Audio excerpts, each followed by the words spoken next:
A shapelet is a special subsequence of a time series that can tell us which group the time series belongs to. Using shapelets to capture features means we don't need the entire sequence to figure out its category, just the pattern is enough. We've used shapelets before for time series classification, but in today's project, we're going to try them for time series clustering. Welcome back to my channel. In this video, we'll explore Contrastive Shapelet Learning, a model that discovers shapelets. Then we'll use those shapelets to cluster a weekly sales time series dataset. Alright, let's study together.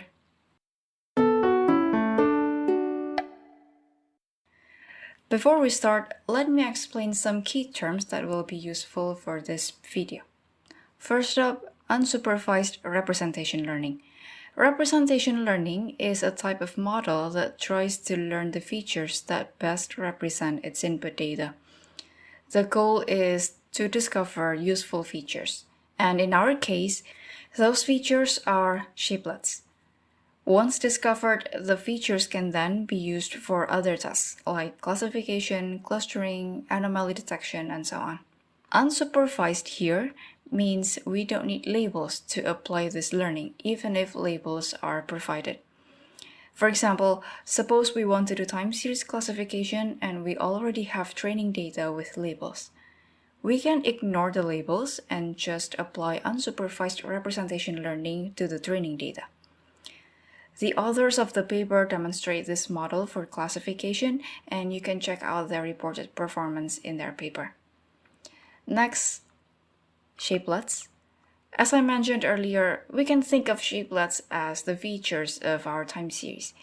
They are subsequences that can tell us which group a time series belongs to. A shapelet can appear anywhere in the sequence. It could be at the beginning, at the end, or somewhere in between. As long as we find this shapelet in the sequence, we can immediately tell the category of that time series. A single time series can contain more than one shapelet, so a combination of shapelets may appear in a time series and help us cluster or classify it. An important detail is that the concrete form of shapelets are the subsequence put as feature names in tabular data. To get the actual feature values for our data matrix, we need to measure the distance between the discovered shapelets, or the features, and the time series in the dataset. Okay, now let's move on to contrastive learning. The best way to understand this is by looking at one of its real-world example, which is face recognition.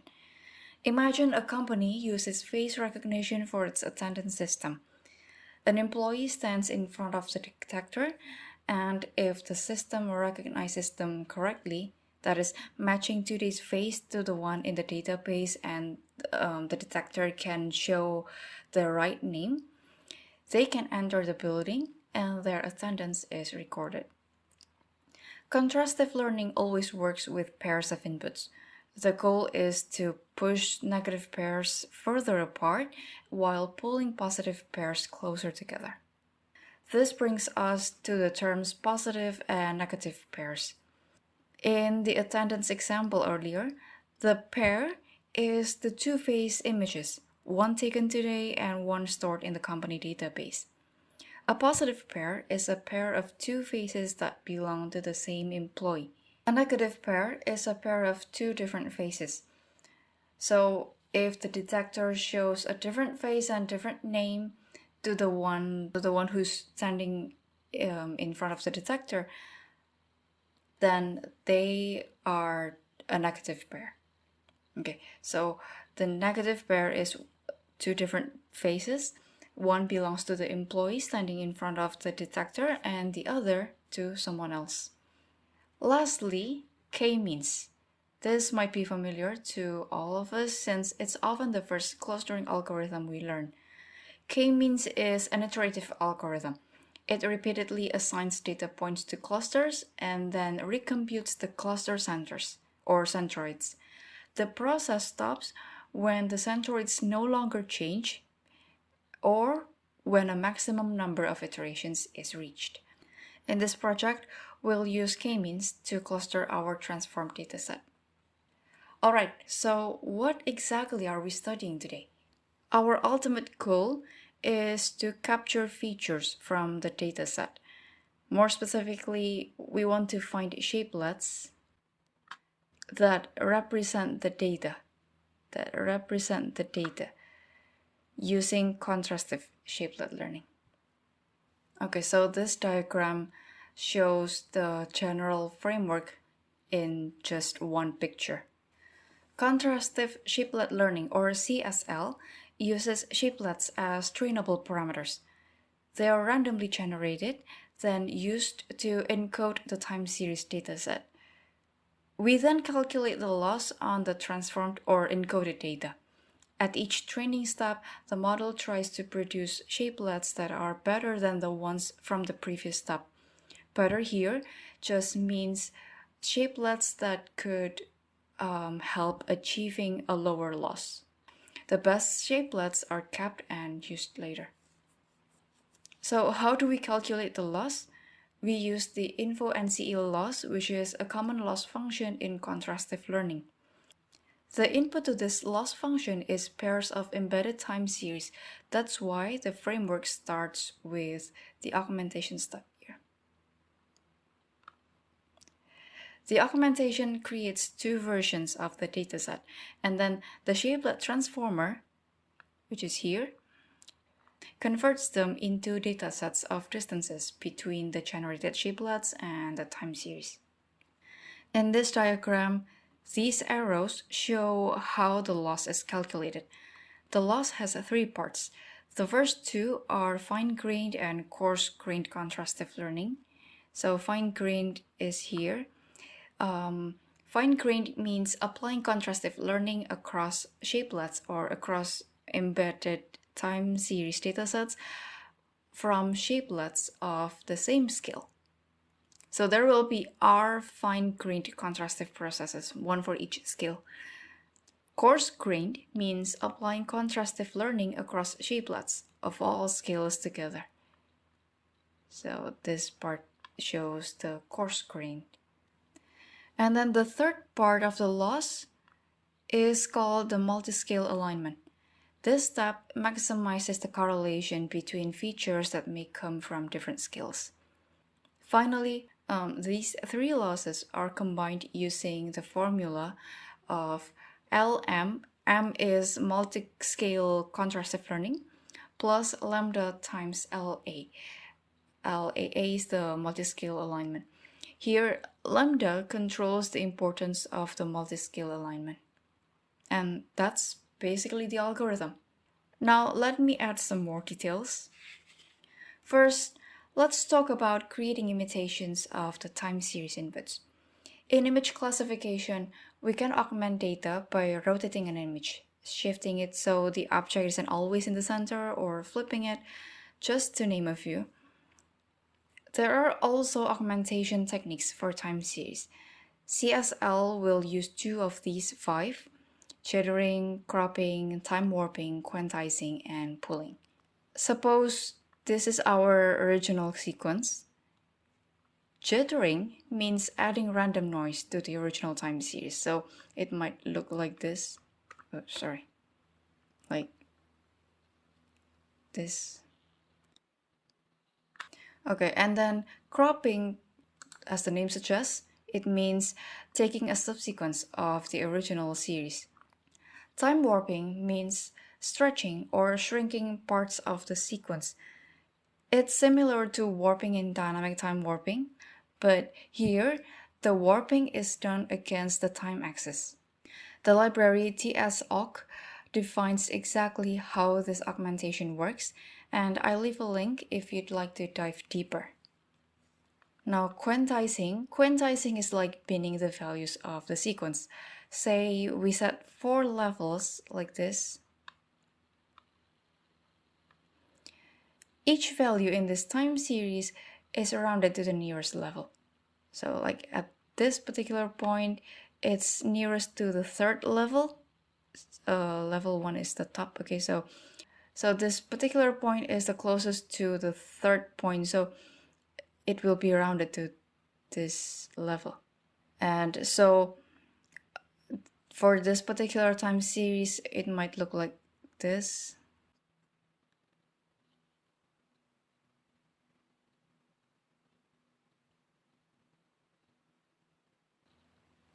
The more the levels we set, the smoother the augmented time series will be. The last technique is pooling, which is basically just a moving average. Okay, so we take the average of some number of values of a window, and yeah, it's basically a moving average, exactly like that. The CSL algorithm randomly chooses two augmentation techniques in this model. So let's suppose the model chooses jittering and quantizing. The output of this step is two versions of the input. The first version is the input data augmented by the jittering technique, and the other is the input data augmented by quantizing. Augmentations of the same original time series form a positive pair, and any combination of sequences from different inputs forms a negative pair. Next, let's take a closer look at the shapelet transformer, the part that encodes the augmented input data. As the name suggests, its job is to transform the time series dataset into a dataset of distances between each observation and the shapelets. Normally, when we measure the distance between sequences in a model, we're limited to using just one formula. But CSL is different. In this shapelet transformer, we can use three formulas, and they complement each other. As for the length of the shapelets, the common practice is to use multiple lengths or scales, and that's exactly what's done in the transformer block as well. More concretely, the shapelet transformer has several submodules. Each submodule handles one distance formula and one shapelet scale. So imagine a submodule like this. Okay. Inside, there are some shapelets, the total of which denoted by V. So we have V shapelets here that all have the same scale or the same length.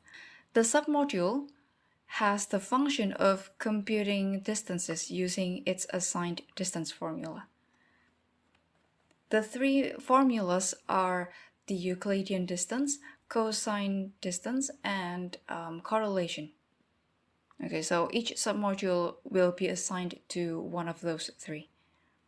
What I illustrate here is to describe the last line of equation. And then to get the encoding for each observation and each scale, we concatenate the distance calculation from all distance formulas. That's why we have M here. So we concatenate the equation, the third equation, for all distance formula to get the second line.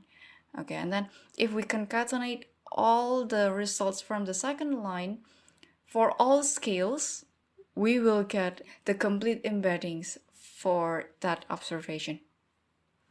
Okay, so the embeddings of observation I is the concatenation of the embeddings from the ith observation at scale 1 and then at scale 2 all the way to the scale R. Okay, now let's talk about contrastive learning. The word learning here is used in the sense of machine learning. In practice, what we're really doing is minimizing a loss. To define this loss, they use the info-NCE loss, which is a loss function that is built upon the cross entropy. So if you're familiar with cross entropy, this is similar. This is the general formula, and it applies to each embedded time series. That's why we have the set I here. I is for each observation. This formula has two inputs. One embedded time series, that is Zi, taken from a set of embedded time series, and the other set, Z, which includes the positive pair of Zi but not the Zi itself. The loss is the negative log of the ratio of the similarity between the positive pair to the total similarity across all pairs. The similarity function in this type of learning is the cosine similarity. Okay, so we only use one similarity function for contrastive learning. The parameter tau, or temperature, controls how strongly we penalize the negative pairs. Now, this is the loss for just one observation. For the fine-grained contrastive loss, we add up the losses from the embeddings of all shapelets of the same length. So we have to add up all the losses for each scale. So each scale R. And the summation is starting from I equals 1 to the total time series in the dataset. On the other hand, we sum the losses from all embeddings, so all the losses of all embeddings across all scales. And this is how we get the coarse-grained contrasting, the contrasting loss. We simply adjust the limits of the summation to switch between fine-grained and coarse-grained contrastive learning. Okay, now let's get back to our general formula. We have a negative log of a fraction. In practice, this fraction is always between 0 and 1, and then the log of such a value is negative. But since we take the negative log, the results become positive. So I like to visualize this loss using the graph of y equals the absolute value of log x. So it looks like this. And this is 1 when the log of x would be 0. And we're focusing on the left part of the curve where the domain is between 0 and 1. Okay, to minimize the loss, we want the fraction to be as close to 1 as possible, right? Because we want to minimize the loss. The y-axis is the loss. The numerator is essentially fixed since it always represents the distance between the positive pair, and ideally it should be close to 1. The denominator, however, depends on how similar zi is to all other embeddings. If zi is too similar to many other time series, the denominator will get larger, the fraction will then get smaller, so the loss will increase. So to minimize the loss, we need shapelets that are unique enough to clearly distinguish between pairs. When the loss is minimized, the positive pairs and negative pairs are well separated. That means we've found the shapelets that do a good job of pulling positive pairs closer together and pushing negative pairs further apart. Okay, on to the last detail. The last detail is about multi-scale alignment, which happens alongside the multi-scale contrastive learning. This step uses the matrix Z again to calculate the final part of the total loss. The goal of alignment is to maximize the correlation between features at different scales. Since we learned shapelets on R different scales, we now have R sets of features. Multi-scale alignment is about aligning, so to speak, these features across different scales. Formally, the objective is to minimize the L2 distance. We want to minimize this. This is the L2 distance between each set of orthogonal features and their mean centers. But this objective has this orthogonality constraint. This is what it means formally when we are talking about maximizing the correlation. Okay, we want to have such the covariance is the identity matrix. So this is the orthogonality constraint, and because of this, we cannot directly use it as a loss for end-to-end learning. To make it work, we need to add a penalty term. There are other ways to handle this, by the way, but the authors chose to add a penalty. Specifically, the penalty is the L1 norm of the off-diagonal elements of Z, which is formally denoted here. In simpler terms, it punishes the model whenever the features overlap too much. So the complete loss for multiscale alignment looks like this. Get the bottom box here. The parameter lambda s, it should be s here. Okay, the lambda s here controls how important the penalty is. Alright, before we wrap up the theory section, let's take a look at how the different losses are combined into a single loss score. So LM again is the loss for the multi-scale contrastive learning. Multi-scale, that is fine-grained and coarse-grained. LC is the loss for the coarse-grained contrastive loss, and LF is the fine-grained one. We sum all the fine-grained contrastive loss for all scales and added to the LC to get LM. Then we have LA, the multi-scale alignment loss. The final loss is simply like this, LM plus lambda times LA. Here, lambda controls how much weight we give to the multi-scale alignment part. Okay, so this is different from lambda s in LA, because lambda s controls the importance of the penalty term alone.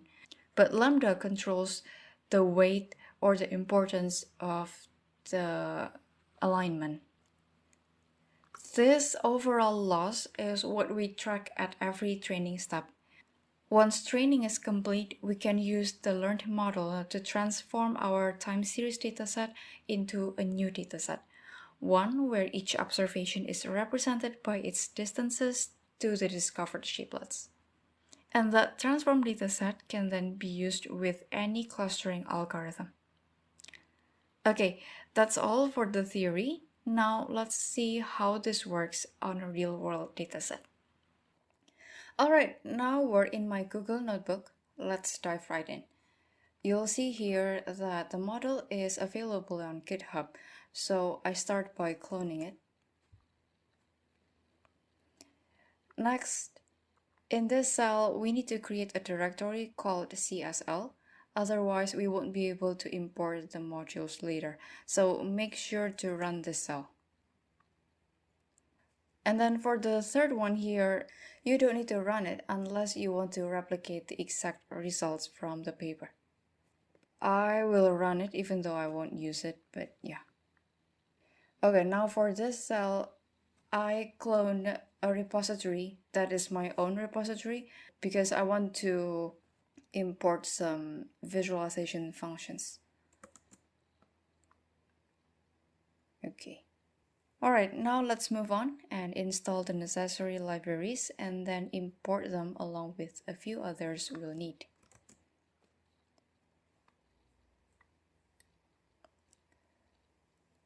Take a look here at the libraries we're using today. NumPy, Pandas, and Matplotlib, these are basics. And then the CSL cluster, CSL sales cluster, that's the name of my repository. And then the file name is utils. And then inside them, we have two functions that we want to use. For the RE library, we don't need this for clustering part actually, but I'm going to use it to name my plots. And then we also need to import scikit-learn or sklearn because we're going to use some clusters from this library. And then we will also import the standard scaler for set normalizing the time series dataset. We also need torch here, torch, because we will use it to define the loss function and the optimizers. If you wonder why we are using torch instead of TensorFlow, that's because the CSL model is built using torch, PyTorch. So yeah, to set the optimizer and set the loss function, we need torch. Now for this project, we're going to use the data from the UCI machine learning repository. So we're importing this library as well. And then notice this library here, the TS-aug. I mentioned this in the in the theory section earlier. So this is the same library that is used inside the CSL model, and I want to import it because I want to demonstrate the time series augmentation part of the framework. Finally, this line here is for importing the modules from the CSL package itself. Okay, now let's load the dataset for this project. I'm using the same dataset as in my HDBSCAN project. It records the weekly sales for 811 products over a year. And if we check the shape, it shows 811 rows. Each row is a product and 106 columns. Now, you might be thinking, wait, why 106 when there are only 52 weeks in a year? Well, that's because the dataset also includes the min-max normalized sales, plus the average sales for the first and second half of the year. I can show you the first few rows of the dataset. Okay, so even though the name of the columns are normalized 42, 43, and so on, this is using the min-max normalization. Oh, sorry, I was wrong. Actually, it's not the average sales for the first and second half, but it is the minimum and the maximum sales throughout the year. Okay, anyway, what we really want here is the raw weekly sales, which are just the first 52 columns. Okay, so we're not going to use these columns. Okay, next, we are standardizing our time series dataset, and we want to do that because CSL is basically a deep learning model, and we usually want to standardize the inputs when it comes to deep learning. After scaling, the normalized dataset is saved as x_norm. So this is the dataset that we're going to throw into the CSL algorithm. Here, I'm just taking a quick look at clustering results from sales at 2 different time points. The x-axis shows the sales, the z-normalized sales on the 41st week. And the y-axis shows the sales on the 27th week. Honestly, as you can see, there isn't much useful info here, and that's totally expected. Like, even if we change the dimensions, there isn't much to see. Okay, we'll see if CSL can do better. These next plots, let me run it first. Okay, so these plots show the z-normalized time series. The numbers above each plot are product IDs. Let me run this cell a few more times. Notice that I'm not setting any random seed, so every run might give us a slightly different set of plots. Alright, in the next part, I want to show you how the algorithm actually does time series augmentation, what it looks like in practice. Here, I'm taking the sales data for the very first product. Let me show you the plots. Okay, so the blue lines are the original time series, and the orange lines are the augmented versions. Okay, the augmentation technique is named as the title of each subplot. So the orange lines can show us how the augmented time series would look like if we apply a certain technique. Now, just a heads up, I'm not using the same parameter values as CSL does. I just picked values that I thought were suitable for this sequence, mainly for illustration purposes. Let's say that the model picks jittering and quantizing augmentation technique. One whole dataset will be augmented by using the jittering technique, and then the other set with quantize. You can see that for the same time series, they look quite similar. the orange line from the add noise subplot and the orange line from the quantize subplot will make a positive pair because they come from the same product or the same original time series. Alright, so that's for time series augmentation. Now the pre-processing step on our raw dataset, XNorm, the normalized one, is to reshape it so it fits the algorithm's requirement. The input in the CSL has to be a 3D matrix with the shape of the total number of time series, which is 811 in this case, and then the number of dimensions, which is 1 because we have a univariate time series, and the length of each time series. It's a weekly time series for a year, so we have 52. The length is 52 for each time series. Now, even though we're applying the algorithm to a univariate dataset, the model was originally designed for multivariate time series. Alright, let's move on. In the next cell, I created a dictionary where the keys are the scales or the lengths of the shapelets, and the values are the total shapelets we want to discover at each scale. Let me run it first. I set the scales to range from 0.1 times the length to 0.8 or 80% of the length of the time series. This is following the author's suggestion, and I gave the same values for all scales. One important note here, the number of shapelets per scale has to be divisible by 3. Like 24 here is divisible by 3, so it's alright.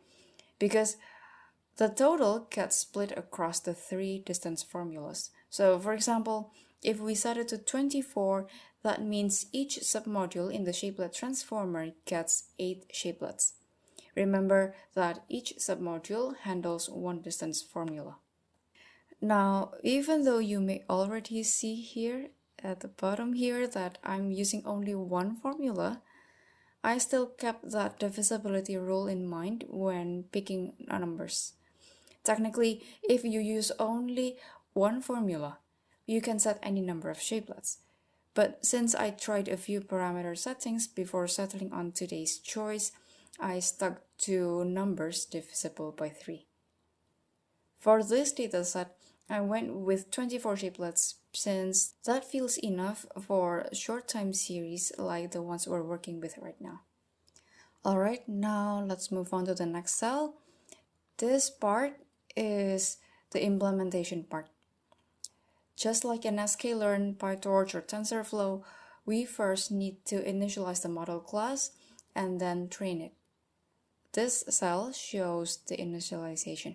Let's go through the arguments one by one. The first is a dictionary of shapelet lengths and counts. Okay, so this is the dictionary. I'm not using the dictionary I made it just earlier in the previous cell because that was one of the parameters I experimented with, and for this run I'm just using 2 scales, one of length 5 and the other with length 40. The number of shapelets at each scale is still 24. Alright, the second argument is loss function, and here we use the cross entropy loss from Torch. Recall that this model is based on the InfoNCE loss, which is basically a softmax cross entropy function. So the cross entropy loss from PyTorch works perfectly, and we can totally use that. Of course, you can plug in your own loss function as long as it's compatible with the model and with PyTorch. Okay, the next argument is the distance formula. You can choose a single formula or all 3. If you want to use all 3, we have to type mix. Okay. But for this project, I found that using only the cosine distance gave slightly better results than using all 3, so that's what I went with. The next parameter, num classes, specifies the number of classes. The default is 2, but since we're doing unsupervised learning and don't have labels, we can set it however we like. I used 7 because in my exploratory analysis, I saw signs of around 5, 6, 7 clusters. I leave it at 7 here to show something interesting later. These 3 arguments, they control the multi-scale alignment process. L4 corresponds to lambda s, the weight for the penalty term. Okay, and then lambda 3 is the lambda. That is the one that adjusts the importance of the entire alignment step. And then alpha is the decay rate. Recall that with multi-scale alignment, we have an orthogonality constraint. That is, the covariance matrix should be an identity matrix. In practice, the model updates this approximation at every training step, and lambda is used in that calculation. Alright, let's run the cell. Now our model class CSL is ready. The next step is setting up an optimizer. I'll stick with SGD here, just as the others did. I didn't try others this time. And finally, we're ready to train. We call the train method, pass in the Z-normalized dataset, set the total epochs to 5, and run it.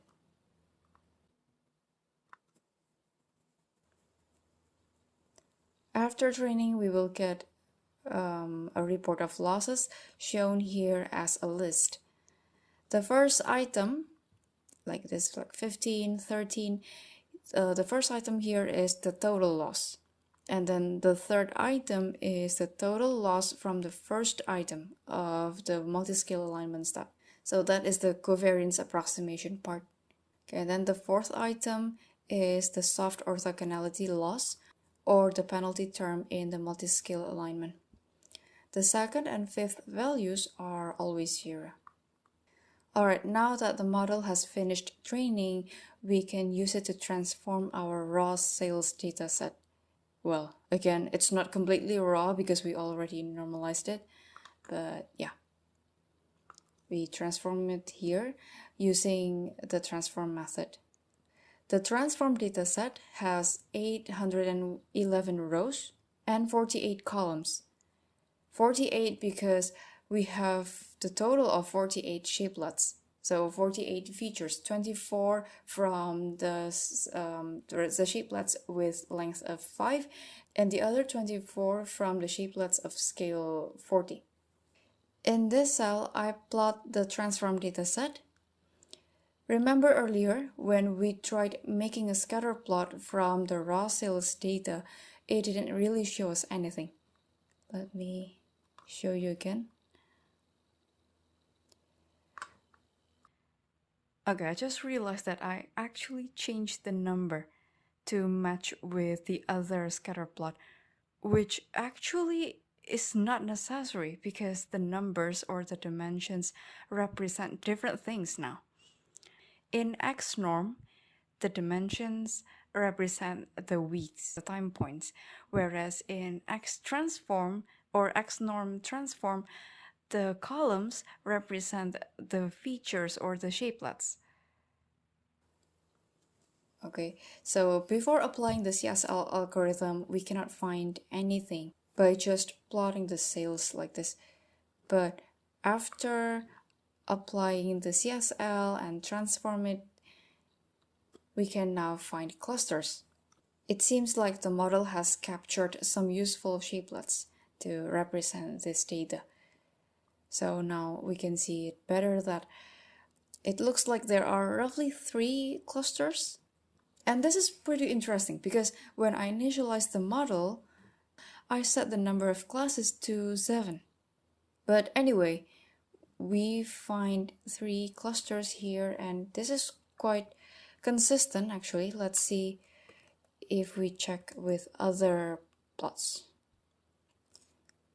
Here we can see another 3, even though these 2 clusters here are quite close to each other. This one as well. And then let's see. Here. Maybe in this scatter plot only we can decide the dataset as having 2 clusters. 2 clusters are really tight clusters, whereas the rest of them are just like, they don't belong to both clusters. It's like noise, if we're using the term from HDBSCAN. But most of them reveal 3 clusters, so I think it makes sense to go with K-means using 3 clusters. Alright, so we started with a time series dataset, and then we called the CSL model to extract some useful shapelets, and now we've got our transformed tabular dataset. That means we're ready to move on to the clustering task.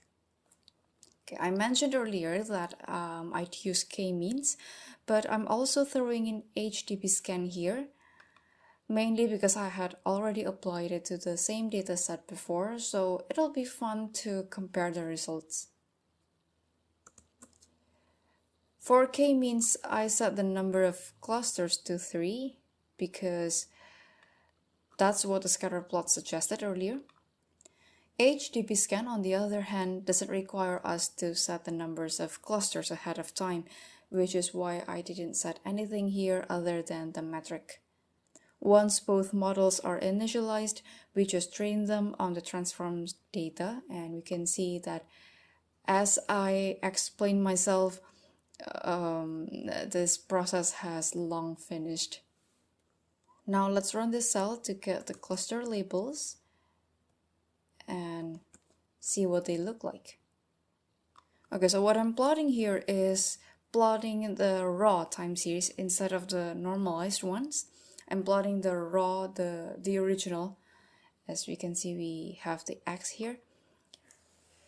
The original time series in the clusters. I think I'll enlarge it.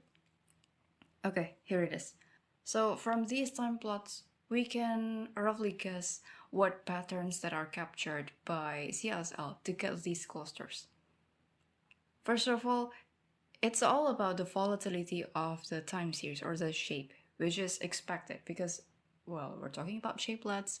And second of all, we use the cosine similarity, which focuses more on the trend of the time series. More specifically, products in cluster 0 are rarely bought, so there are many flat lines at 0 in their time plots. So that's why all products with flat lines at 0 are clustered in cluster 0. We don't see such lines in cluster 1 or cluster 2. And then another pattern that I notice is the trends in the first versus the second half of the year. So like in cluster 1, let's look at time plots in cluster 1. We have upward trends in both the first and the second half of the year, like going up and then reach the peak at the mid of the year and then going down again, like reach the low point and then going up again towards the end of the year. In cluster 0, the trend is rather stagnant throughout the year, whereas in cluster 2, we have 2 groups of trends. It's just that in each subgroup, the level of the trend is different. And if you see the subplot in cluster 2, I think we can see that the level in the second half of the year is lower than in the first one. And then another pattern is more of a short-term pattern, that is the sales towards the end of the year. In cluster 0 and 1, most products experienced increase in sales, while products in cluster 2 were getting less popular. Well, except for this one product, which actually had an increase. If we want to roughly guess why this particular product is in cluster 2 instead of cluster 1, it might have something to do with the scale of the shapelets we use. So we have 2 scales, right? The shapelets with the length of 5 and the length of 40. Short shapelets capture short-term patterns, while long shapelets capture long-term patterns. So maybe by short-term, that particular product is more suitable to be in cluster 1, but if we look at the long-term pattern, perhaps cluster 2 is more suitable for this particular product, and that's what we get. And then for this plot, well, I think there might be some other better ways to visualize this, but yeah, this is what I come up with. So this is the plot of X transform, the shapelet-based transformed dataset. So the x-axis are the shapelets instead of time points, instead of a time axis. Okay, so the x-sticks can actually be rearranged however we like. Okay, there are two things that I want to talk about using this plot. So first, so if we draw a vertical line here, for example, we can see that the values are different. It's the highest in cluster 2 and the lowest in cluster 0. We can see how distinct the features are. And then second of all, let's look at the y-axis at these time plots. I said in the theory section earlier that X transform is a dataset where each feature value is the distance between the discovered shapelets and the time series. So if we are using the cosine similarity, we should be getting -1 to 1. That's the range of the cosine similarity, right? But here we get -3 to 3, -2 to +2. What's going on here is that the CSL model does not only compute the distance, but it also apply ReLU and linear layers, just like in deep learning. So yeah, there are some other additional computations, and you can see this clearly if you type self.model, CSL.model, which I didn't show you earlier, but yeah, you will see this in my code when I share that. I also made two scatter plots just like before with the data in dimension 9 and dimension 17. But this time I colored the data points based on the cluster labels. Each point, by the way, represents the sales that is already normalized or standardized. The right plot is the clustering with K-means, while the left one is with HDBSCAN. Okay, with K-means, we clearly have 3 clusters because we already initialize it with only 3 classes. And with HDBSCAN, interestingly, we have the same number of clusters. So even though we have 4 different colors here, it might seem like we have 4 different clusters, but with HDBSCAN, we have the notion of noise. So this the points that are considered as noise means they don't belong to any clusters. So technically we only have 3 clusters. So it's quite interesting to see that we actually have the same results whether we use the HDBSCAN or K-means. Actually, when I experimented this, I sometimes find HDBSCAN generating 5 clusters instead of 4. 4 including the outliers. Okay, I haven't done a rigorous experiment to test out the robustness of this model, and yeah, that's the improvement that could be done later. But the focus of this project is trying to apply the shapelet and see how it's useful in helping us doing this or achieving our goal. I think even though the model's robustness is still in question, in general, it is effective enough to help us clustering, because before applying the algorithm, we cannot find anything. We cannot find anything just by plotting the sales based on 2 or more time points. But after the CS algorithm is applied, we get much better results. The other thing I noticed about the scatter plots from HDBSCAN is that the partition is not as clear as in the K-Means partition.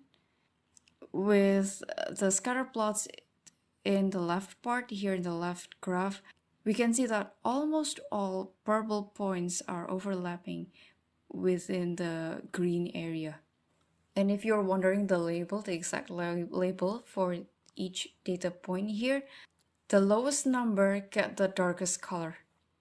In HDBSCAN, the purple dots are classed as -1 or the noise, and then blue is 0, and then green is 1, and yellow is 2.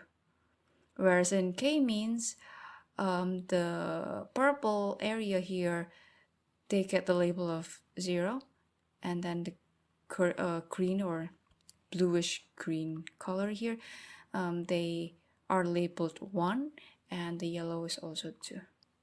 I can say this certainly because that's how I set the colors. You can see the code in my GitHub. Okay, and I also make the bar plots to show the class distributions between the results from K-Means and HDBSCAN. Okay, we have compared the results from K-Means and HDBSCAN visually. Now I want to try compare them numerically, and I'm using silhouette score for this.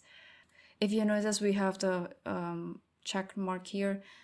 I already ran it before saying anything about it. So silhouette score is a common metric used in unsupervised learning where labels are unavailable. Okay, here are the scores. The top score is the silhouette score by K-Means labels, and the bottom one is from HDBSCAN. Note that to get the silhouette score for the HDBSCAN results, I already exclude the noise. Okay, because the noise don't form a cluster. They're just noise. They don't belong to any cluster. Okay, and certainly they don't belong or they don't form a single cluster. All right, because that would mean that the noise actually are not noise and they actually belong to a cluster, right? We actually have higher score by using HDBSCAN.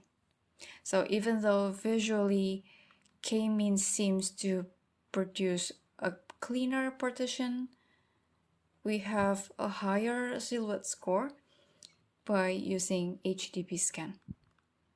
I don't know, maybe we should try plotting other dimensions for this part. How about 19 and 17? Yeah, it looks like this. And then